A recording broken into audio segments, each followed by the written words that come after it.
Hell with Vince McMahon. I don't need him.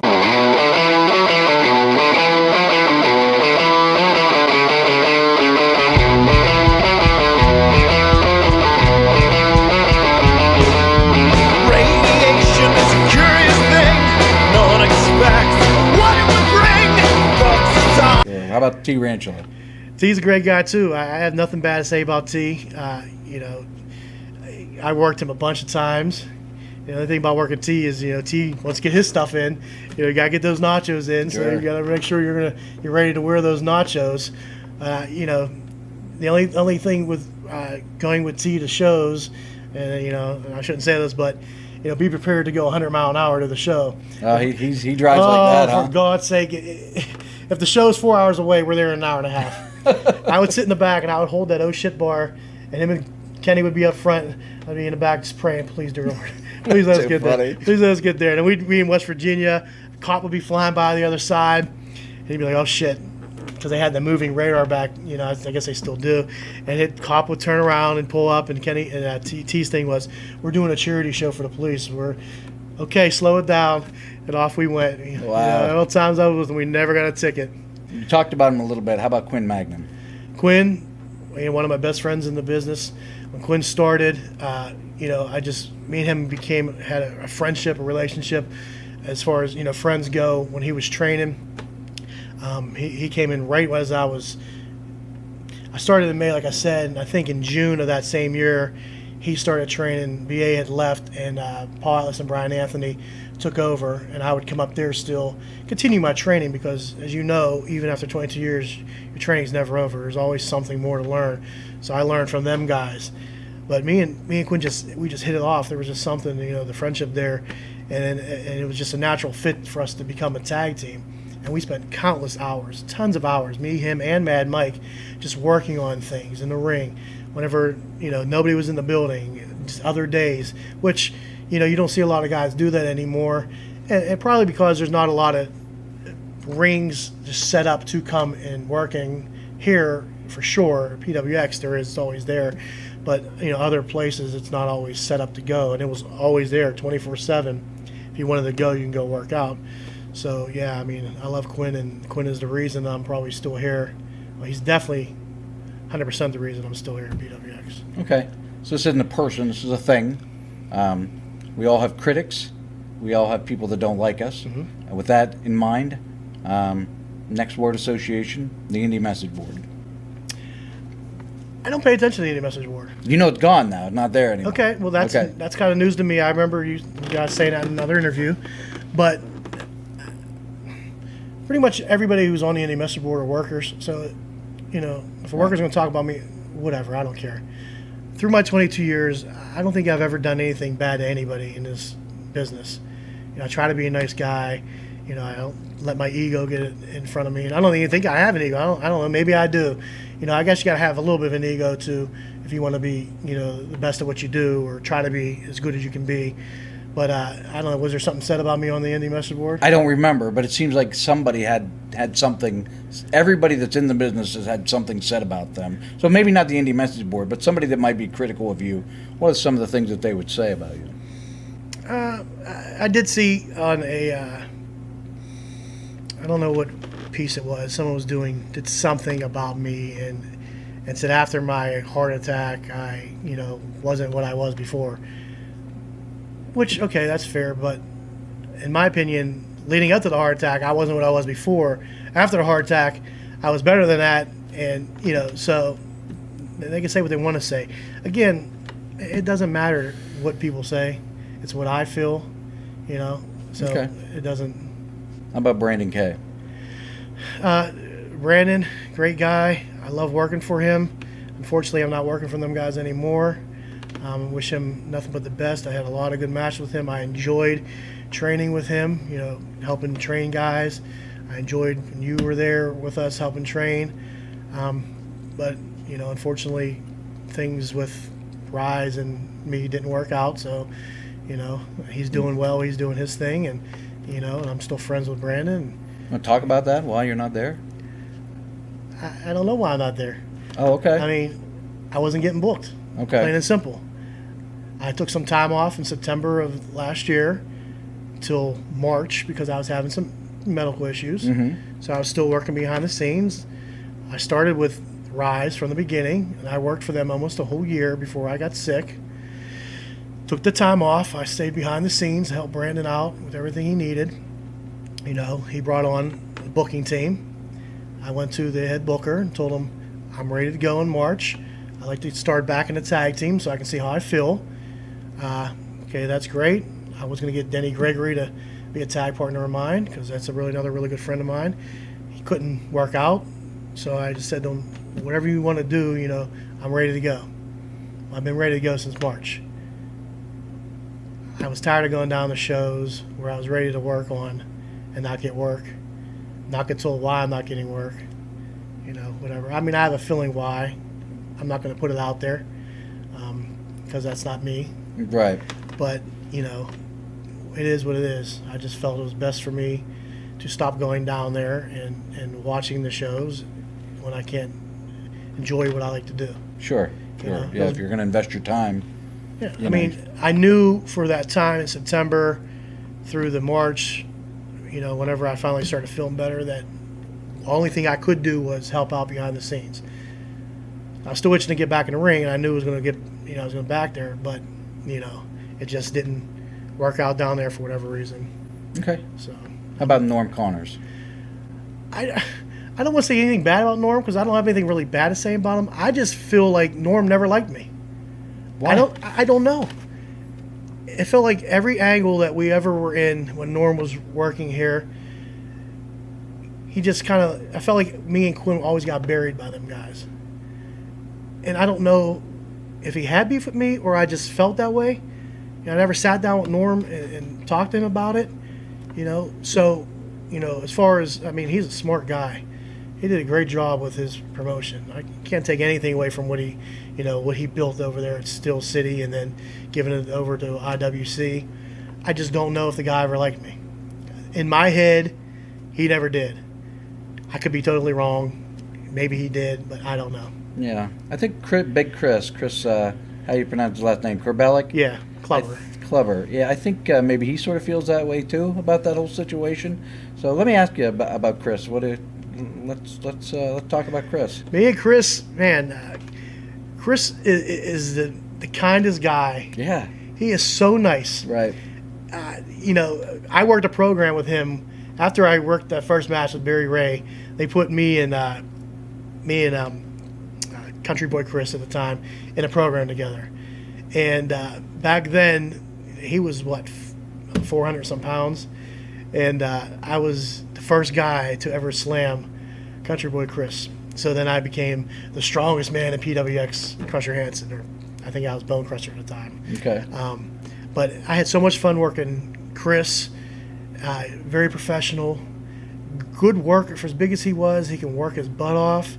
And he worked his gimmick great. When he became Clubber Corbellic, he was Country with Chris, the whole country gimmick, him and Gator. When he became Clubber, you know, coming out to whatever his sexy song was, and he had like abs on his shirt. He worked that gimmick so great. Fans loved him. I'm so sorry for him that he couldn't continue with his back problems. You know, he came back for a little bit not too long ago, and he was doing like a little bodyguard gimmick, but I think his heart was in the ring, and he was such a young guy when he started. Yeah. I think he was like 17 years old. You know, I came in at 23. He was probably a couple years younger than me and has already been in the business a few years. You know, and I learned a lot from him. Yeah. You know, he's one of those guys I'm really anxious to sit down and do one of these interviews with. Yeah, he's such a I think nice he'll- guy, but I think he's going to have some interesting things to say. So. I think you'll get some shooting out of him. How about Fight Society? I don't know where I stand on Fight Society. Fight Society, I like the concept. I think it's good. The only thing that for me, because I'm doing a lot of tag right now, it's hard to have that Fight Society mentality when there's like anything goes and you're working in a tag. So should I get in there and break it up and stay in there? Why wouldn't I just stay in there? So I'm kind of finding it hard to find. I think it's getting fine tuned a little bit for as far as the tag goes.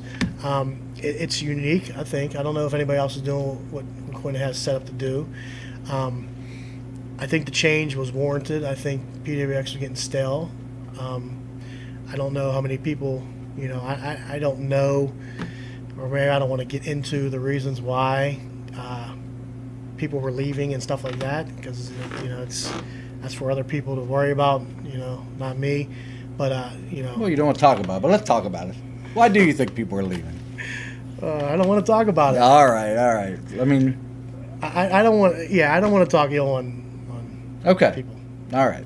Well, I don't think it's talking shit. I think that, you know, I mean, I'll say what I think. I think that it's sometimes it's difficult. It's a two-way street. People don't have patience to see things through, some of the talent, and maybe sometimes an old man like me, who was still on the roster then, is holding up a spot that maybe some of these young guys feel that they deserve. True or not true? Well, a lot of the guys that have left recently aren't young guys, though. A lot of these guys that are starting to train and become wrestlers are training in their 30s now. Okay. So, here's my opinion on it, and I could be totally wrong. And I've sat with Jim, and I've sat with Jim and Brandon, and I've said it in front of Quinn. I think these guys who are in their 30s, late 20s, they don't want to wait around for the bullshit. They don't want to listen. They don't want to work in front of 40 people on a show. You know, PWX for a while wasn't drawing. So, whether they're being honest with themselves or not, I can understand not wanting to work in front of that many people. Okay, I can't blame it. Whenever the opportunities to work, when your opportunities to in front go of for 500. some, exactly, and starting in at that age, your time frame is really short. You don't have a lot of time. Mm-hmm. So if you want to make a name for yourself, you've got to get out there and make your name for yourself. I think a lot of that has to do with that. They didn't want to wait around for things to happen, for things to get better. And I can't say as though I blame them. Sure. You know, and maybe if I was younger and it was happening, although I can't even say that because I've worked shows for PWX where we had 10 people. Yeah. And, you know, my philosophy is 2 people, 5 people, 500 people, I'm going to go out there and put on the same show no matter what. Mm-hmm. You know, that's in my head. Whether when I get out there that really happens or not, I don't know. But, Yeah. you know, going out there, I'm thinking to myself, you know, this is how I want, you know, Yeah. I want to put on a show, whether it's 5 people or 500 people. Yeah, I think more often than not, for me personally, I'm on the side of the talent. I think because in indie wrestling, you're not making any money. So if you're not happy somewhere, you should go try to find somewhere that you are happy. Right. Whenever I was part of the booking team here, I wish that guys could have found a way to be happy here, because a lot of the guys that we lost during that time, I wish could have stayed. Yeah. But at the same time, you know, when and you too. I mean, you don't have a drive. I'm sure you're not making money here. You're losing money every time you come here. So if you're not having fun, if you're not enjoying yourself, there's not a lot of point in staying in a Right. particular spot. And I think we talked about this earlier in one of your questions. I just wish guys would be a little more honest about it. Okay, if the reason I'm leaving is because we're drawing 50 people or 40 people, and I got an opportunity to make a name for myself over here in front of 500 people, that's why I want to go. But I also feel like, don't close that door. Sure. You know what I mean? Come back. There's always room to come back and work for here or whoever else it would be. You know, on a weekend you're not doing anything else. You know, I don't know if these guys are booked every single weekend, you know, but there's weekends that things are open. Give yourself that opportunity. Make a little bit of money and still, you know, have some, if you love doing what you're doing, then you're going to want to work. Okay. How about a guy who recently left, Lee Moriarty? I think Lee left because he's going to go on to bigger, better things. Again, Lee is like a clubber. I mean, you never met a young guy as young as he is, to be as nice as he is, and I can throw out a lot of other kind words for Lee. You know, he's generally he's a great kid. Mm-hmm. You know, hopefully my son's going on that path of being a good kid, but you know, he gets to be that age. I hope he's just as nice as Lee and nice to people as Lee is. You know, Right. and Lee is talented, and if Lee gets the opportunity, he's going to definitely make a name for himself. Definitely. I got 2 more. Okay. Patrick Hayes. Patrick Hayes, you know, that guy can go. As big as he is, he shocks me. Well, he doesn't shock me anymore, but just as he can just go and go and go and go and go, and he's passionate about what he does. You know, he gets mad in the ring a lot, and he'll start yelling at guys. It's funny. I'm like, Patrick, he's like, I know, but I get pissed. And I get that because he wants everything to go just right, and that's great. He's a perfectionist. Great champion for Fight Society. He had some demons, I think, for a little bit there, and I think he's got himself straightened out. One we did I went on a trip with him. It was me, him, and JR Mega. Yeah, me, him, and JR Mega. When I was the national champion at the time, we took a trip. We got booked on a show in Wisconsin. So we left. Me and JR left here in Pittsburgh bright and early in the morning on a Friday. Picked Hayes up. I think he was living in Ohio at the time. Headed out to Wisconsin. Did the show that night. Turned around after the Wisconsin show. Drove all the way back to Pittsburgh. I slept a little bit on Jim Miller's floor. I think Patrick Hayes was there too. Got up that probably 4 hours later. Took the ring down to the building because we used to have to set the ring up and had training. And then we had a show that night.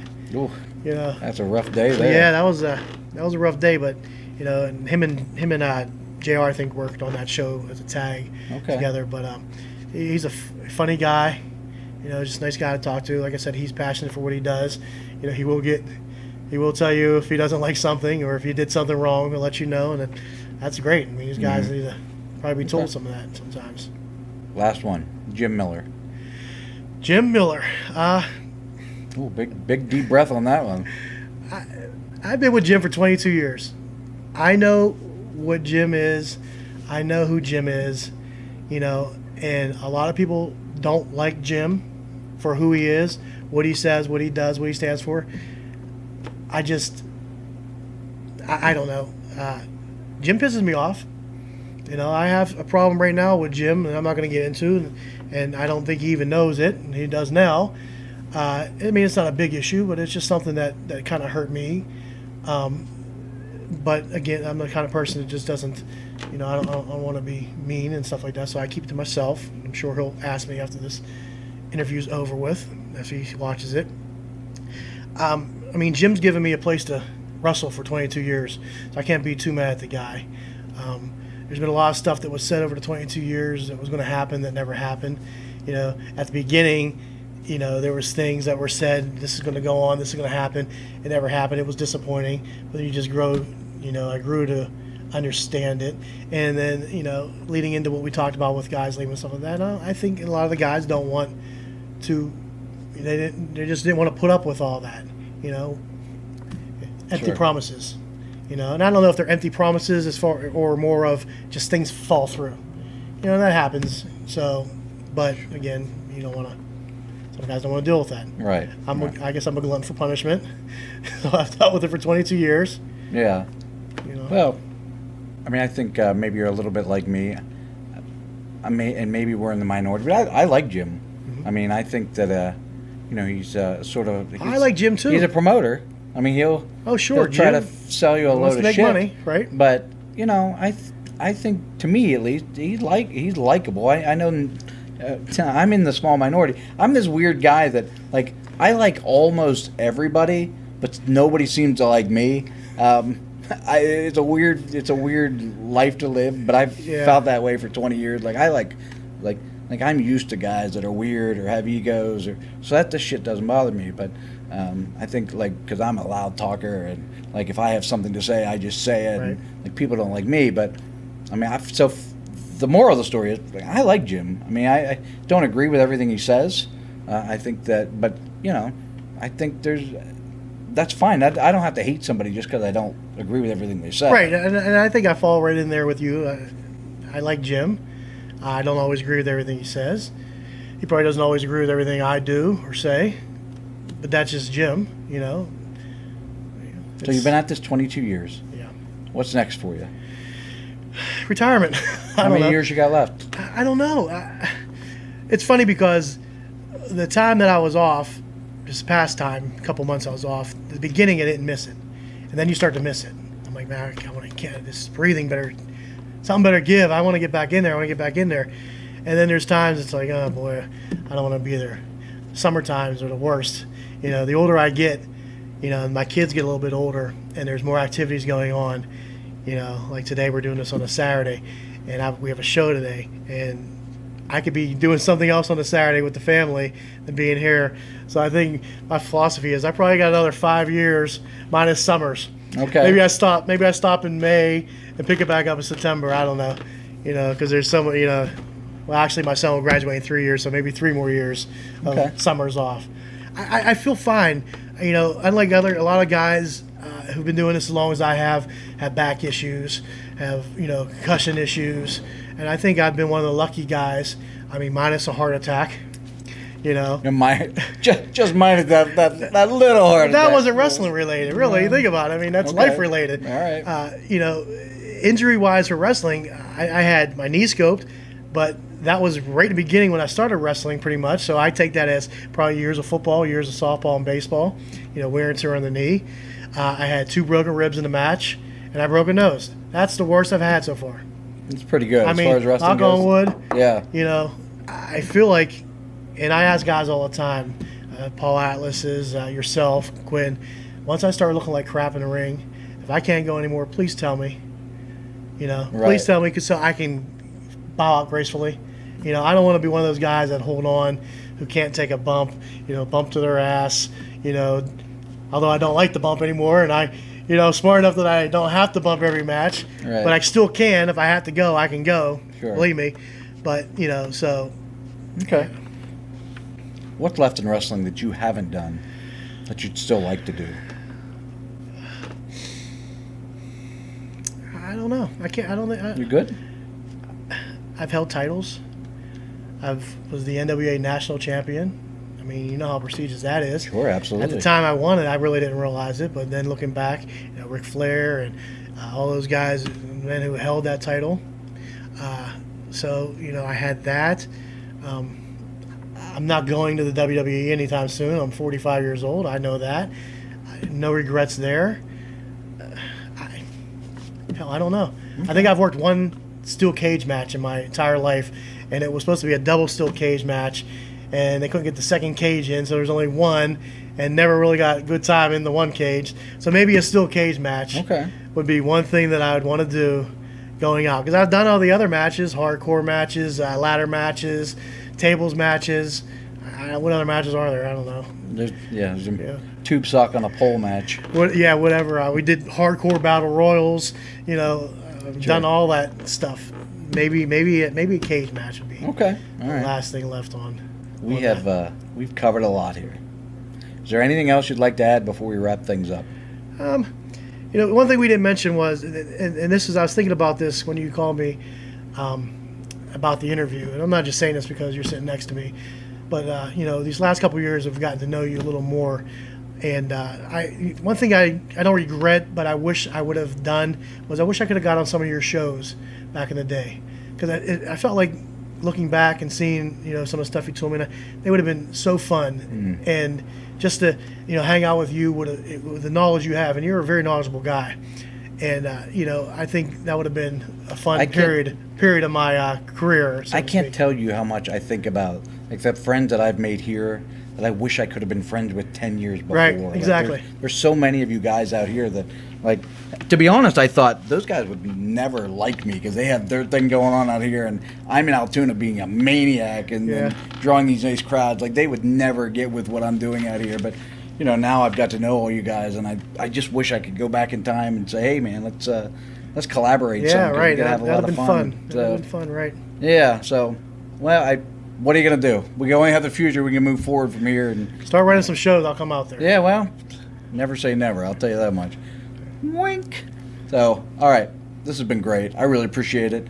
You told me before we started you're not going to be able to cover 10 minutes. We might be at an hour and 10 minutes right now, so this has been great. Well, I hope it's been good. I don't know. Yeah. Well, I'm sure there's lots of things I didn't cover because I don't know everything.